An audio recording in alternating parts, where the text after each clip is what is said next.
Welcome back to The Explainer, everyone. Today, we're bringing you a deeply analytical and honestly pretty colorful dive into the 2026 World Cup. We're talking records, routes, and rivalries. We're going to be unpacking the data, the tactics, and the absolute standout performances that are defining this completely wild tournament. Okay, let's dive into this. Who is actually dominating the 2026 World Cup right now? If you really want to understand the tactical genius and the historic numbers behind the biggest sporting event on the planet, make sure to hit that subscribe button right now to follow our journey. There is literally so much to unpack today. So let's kick things off with Section 1, Historic Milestones and Records. You know, this World Cup is already completely rewriting the history books, and it's starting with an absolutely incredible legacy-defining milestone for the men standing between the posts. That magic number? 21. Germany's Manuel Neuer now officially owns the record for the most FIFA World Cup appearances by a goalkeeper, with exactly 21 caps. I mean, just to put that into perspective for a second, hitting 21 matches in the World Cup, that requires an unbelievable level of availability, insane longevity, and absolute trust from multiple coaches across several different generations of tournament football. It's like a giant puzzle coming together. The 193-centimeter Bayern Munich legend, born way back in 1986, just keeps defying time on the biggest stage. Now, what's really interesting about this slide is how Neuer maintains a phenomenal 7.10 average SofaScore rating across all 21 of those matches. That is remarkably steady output when you consider the insane knockout pressure he's under, sitting comfortably ahead of absolute legends like Hugo Lloris and Iker Casillas. But hey, notice the benchmark up at the very top. Germany's own Sepp Maier holds a lofty 7.59 rating over his 18 appearances. This data really proves that holding a 7+ rating at the World Cup is the ultimate gold standard. It's the benchmark of repeatable shot stopping and elite decision-making. Moving right along to Section 2, Japan dominates Group F. While we're on the subject of history, Group F just gave us the historic 1,000th match in World Cup history. And what you're looking at here is the aftermath of the Samurai Blues' emphatic 4-0 rout that officially sent Tunisia crashing out of the tournament. Japan literally controlled the contest from the very first whistle. They enjoyed 62% possession, generated over 2 expected goals, and fired 11 attempts on net. It was a complete and utter masterclass orchestrated by head coach Hajime Moriyasu. They completely dismantled the Tunisian side that just, well, they couldn't find an answer at all. Now, if you're tracking World Cup fantasy data, the individual numbers behind that 4-0 scoreline are absolute gold.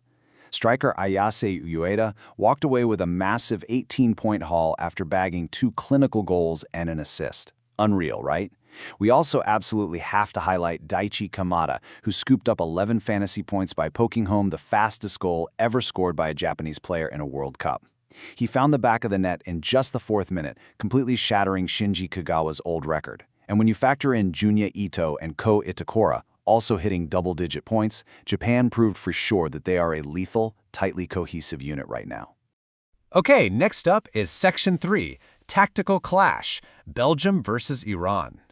So the crucial point is, we're moving from a dominant force in Group F to an absolute bottleneck in Group G. The stakes literally could not be higher here. Right now, every single team in that group, Belgium, Iran, Egypt, and New Zealand, is tied on exactly 1 point. No way, right? For Belgium's Rudi Garcia and Iran's Amir Galanoui, it is a total chess match. You've got the terrifying physical presence of Romelu Lukaku, who, remember, forced an own goal just seconds after coming off the bench against Egypt. He's going head-to-head against tractor center back Shoye Khalilzadeh, the undisputed anchor of Iran's defense. Then, looking at the midfield, you have the world-class engine of Kevin De Bruyne trying to trigger these rapid vertical transitions against Sayed Ezzatolahi. Ezzatolahi is basically the ultimate defensive shield, and he's got to aggressively disrupt De Bruyne's deep build-up play. It's a classic case of an unstoppable force meeting an immovable object. All right, on to Section 4, Spain v. Saudi Arabia preview. Let's carry that analytical momentum right over to Group H, where we've got one of the most fascinating stylistic contrasts of the whole tournament. It's Spain's overwhelming possession going up against Saudi Arabia's resilient, bend-but-don't-break low block. The numbers from their opening games paint a remarkably clear picture.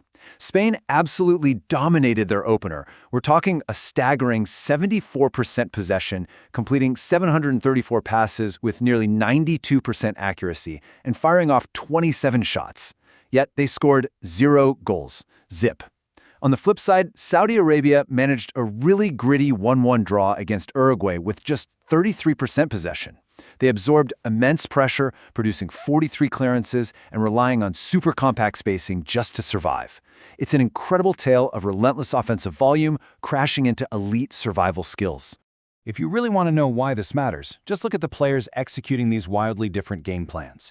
For Spain, midfielder Pedri is the one pulling all the strings. He posted a massive 9.0 rating in their opener, with 86 accurate passes and 5 key chances created. I mean, he is the lockpicker. But tasked with stopping him is Saudi Arabia's Abdullah Al-Amri.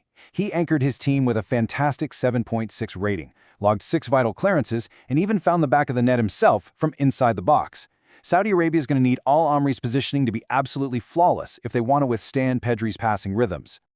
Let's move to and see how this builds in Section 5, Fantasy Stars and Heroic Keepers. While the strikers always seem to grab the headlines, this tournament is being heavily influenced by heroic, unbelievable performances at the back. Curaçao's standout goalkeeper, Eloy Room, secured a historic point against Ecuador in a hard-fought 0-0 draw over in Group E. By adding his name to CONCACAF lore at Kansas City Stadium, Room gave an incredible quote following the match. He basically said he just felt absolutely unbeatable. It's exactly these kinds of legendary individual performances that just throw the analytics right out the window. Which brings us to the ultimate question as this incredibly unpredictable tournament rolls on. Who is going to secure the next major World Cup upset? Is it going to be Saudi Arabia holding off Spain? Or hey, maybe Iran stunning Belgium on the counterattack? I absolutely want to hear your tactical predictions down in the comments below. And remember, if you want to keep learning and unpacking the most fascinating insights from the World Cup with us, make sure to subscribe. Thanks so much for joining me on this explainer, and I will see you in the next one.